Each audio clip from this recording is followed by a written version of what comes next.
చూడండి ఫ్రెండ్స్, ఇదైతే free bus ticket అనమాట. ఫస్ట్ ఫ్రీ బస్ టికెట్ నాది.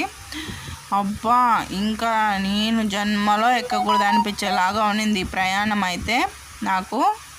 ఒకసారి అయితే చూడండి ఎంతమంది జనాలు అంటే కాలు పెట్టుకోవడానికి కూడా స్థలం లేనంత ఇదిగా ఎక్కారు ఈ బస్సులో.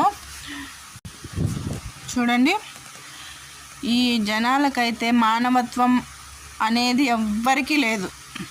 చూడండి, చిన్న బిడ్డ తల్లి నిల్చొని ఉంది, చిన్న బిడ్డను ఎత్తుకొని ఉంది అని ఒక్కరు కూడా జాలి దయ కరుణ చూపించలేదండి. కనీసం బిడ్డను పట్టుకుంటాంతా అన్ని మానవులు కూడా లేరండి. ఎంత ఇబ్బంది పడ్డానో ఈ ప్రయాణంలో నాకే తెలుసు.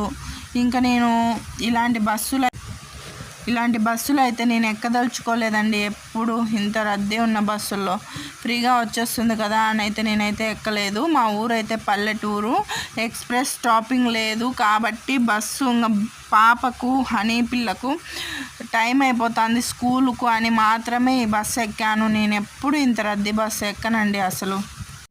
కేవలం నా బిడ్డ హనీ కోసం ఎక్కాను, క్లాసులకు టైం అయిపోతుందని. నాకైతే బాగా బుద్ధి వచ్చింది. చూడండి, గర్భిణీ స్త్రీలు కానీ, చిన్న బిడ్డల తల్లులు కానీ, ముసలి వాళ్ళు ఉంటే ఇట్లాంటి బస్సులు ఎక్కద్దండి. దయచేసి చెప్తున్నా, అర్థం చేసుకోండి. సీట్ ఎవ్వరు ఇవ్వరు.